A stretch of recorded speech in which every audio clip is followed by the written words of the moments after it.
सभी भाइयों को राम राम, सभी बहनों को राम राम। मित्रों, आज हम जिस पुण्य आत्मा का जन्मदिन मना रहे हैं, आज उनके 100 वर्ष शतायु पूर्ण होके 101 वर्ष शुरू हो गया है। माननीय अटल बिहारी वाजपेयी जी का जन्मदिन 25 दिसंबर 1924 को ग्वालियर में हुआ। आपके पिताजी शिक्षक थे, कवि थे।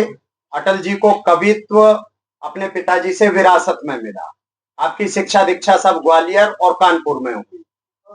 आपका मूलतः गांव आगरा के पास उत्तर प्रदेश में ही है। अटल जी ने जिस संघर्ष से राजनीति शुरू करी, उस संघर्ष की देन है कि आज भाजपा पूर्ण बहुमत की सरकार चला रही है। इस देश में दो व्यक्तियों का संघर्ष लगभग 50 साल का रहा, पूर्व प्रधानमंत्री चंद्रशेखर जी का और पूर्व प्रधानमंत्री अटल जी का। ये युवा 25 से 30 के बीच में ही सांसद बने थे, लेकिन इन्हें प्रधानमंत्री बनने के लिए 70-75 की आयु छू गए थे। सामान्य घर के व्यक्तित्व को कोई सोच भी नहीं सकता था कि सांसद और विधायक चुन जाए। इन लोगों ने प्रधानमंत्री बनने का सपना ही नहीं देखा। प्रधानमंत्री बने और देश में एक ऐसी लाइन खींची जिस लाइन से एक सामान्य घर का व्यक्ति नरेंद्र भाई दामोदर दास मोदी आज अगर देश को चला रहा है तो अटल जी का वृक्षारोपण है, अटल जी की नर्सरी। एक चाय बेचने वाला व्यक्ति पार्षद बनने की नहीं सोच सकता और उनके संरक्षण में रह के वो प्रधानमंत्री नहीं बने। आज सशक्त प्रधानमंत्रियों में अगर विश्व के 10 नाम गिने जाते हैं बड़े प्रधानमंत्रियों के, तो 10 प्रमुख नामों में आज भारत के प्रधानमंत्री का नाम आ जाता है। ये चरित्र की राजनीति थी, ये कर्तृत्व की राजनीति।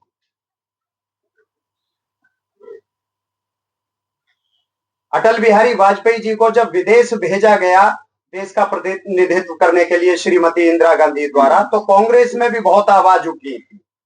उनके सारे लोग उस टाइम पे भी ऑक्सफोर्ड और हार्वर्ड के पढ़े हुए थे। हम भाजपा के कार्यकर्ताओं में, राष्ट्रवाद के कार्यकर्ताओं में, समाजवाद के कार्यकर्ताओं में और कांग्रेस के कार्यकर्ताओं में एक ही अंतर रह जाता है। पढ़ाई लिखाई में कांग्रेस के लोग हार्वर्ड और ऑक्सफोर्ड रिटर्न है, लेकिन चरित्र के मामले में महाबेईमान है। हमारे लोग पढ़े लिखे जरूर सामान्य स्कूलों से हैं, हिंदी मीडियम से हैं, लेकिन चरित्र के मामले में वो बड़े बड़े चरित्रवान महापुरुषों को तुलना करने में पीछे छोड़ने की क्षमता रखते हैं। सिर्फ हम चरित्र की वजह से आगे आए हैं। चरित्र ही भाजपा की राष्ट्रवाद की पूंजी है। हम बेईमान ना हो, अटल जी जैसे बने, मोदी जैसे बने, योगी जैसे बने। आप क्या कर रहे हो वो नहीं देखा जाएगा, आपने जो करा है उसका परिणाम क्या आया वो जरूर देखा जाएगा। ऐसे बहुत दिन आए हैं। भाजपा ने उस टाइम पे अपनी यात्रा शुरू करी थी कि एक 100 रुपए की एम्बेसडर भाड़े की और एक 100 रुपए का रेशम का कुर्ता। पंडित दीनदयाल जी की बायोग्राफी पढ़ोगे तो उसमें मिलेगा। दीनदयाल जी ये कहते थे, अगर कुर्ता चमकीला ना हुआ तो इसे सुनेगा कौन, इसके बोल अच्छे ना हुए तो इसे सुनेगा कौन, और ये गाड़ी से ना गया पैदल आया हमारी तरह तो इसे सुनेगा कौन। इन सब चीजों पे भाजपा के 2 राष्ट्रीय अध्यक्षों की कुर्बानी हुई, बलिदान हुआ, सीधी सीधी बलिदान था। एक का श्यामा प्रसाद मुखर्जी का जेल में बलिदान हुआ, डॉक्टर दीनदयाल जी का रेल में बलिदान हुआ। अगर धारा 370 हटी है, राम मंदिर का सपना पूरा हुआ है, या 3 तलाक खत्म हुआ, कॉमन सिविल कोड की तरफ हम बढ़े, या बागेश्वर धाम बाबा ने एक हिम्मत जुटा के हिंदू राष्ट्र का स्वप्न देखते हुए यात्रा करी, उस सब की बुनियाद में भाजपा पहले ही अपने 2 राष्ट्रीय अध्यक्षों का बलिदान दे चुकी है। उसके बाद आए हमने जो चीजें ली हैं पेमेंट पे ली हैं। जब अटल जी ने श्रीमती इंदिरा गांधी के समर्थन में यूएनओ से धमकाया था पाकिस्तान को, तब वहां के मीडिया ने, छायाकार पत्रकार बंधुओं ने पूछा था, आप तो दल अलग अलग हो। अटल जी का एक ही जवाब था कि हम देश में अलग अलग हैं, देश के बाहर तो भारत हैं, भारतीय हैं। आज उसी परिवार का पोता जर्मनी में जाके 3 दिन पहले क्या बोल रहा है अपनी सार्वजनिक संस्थाओं पे।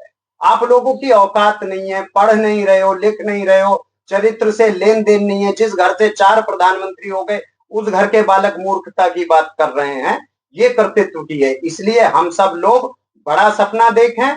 अटल जी का जन्मदिन मनाने का मतलब ही ये है कि अटल जी जैसे बने, मोदी जैसे बने, योगी जैसे बने, जिससे देश भ्रष्टाचारियों से, आताताइयों से और इन व्यापारियों से दूर हो। हम सब लोग पूर्ण मनोयोग से अटल जी का जन्म शती मनाया। हमने पिछली बार बड़ा प्रोग्राम करा था, भव्य प्रोग्राम था। इस बार प्रतीकात्मक करा गया क्योंकि स्वर्ण शताब्दी थी। हम बच्चों में अटल, मोदी, योगी कैसा पैदा करें, इन सब चीजों पर हम सभी लोग चिंतन करेंगे। और महापुरुषों की जन्म जयंती और श्रद्धांजलि इसीलिए दी जाती है कि बच्चों के अंदर महापुरुष हम पैदा कर सकें। सभी भाइयों को राम राम। बहुत बहुत धन्यवाद डॉक्टर साहब।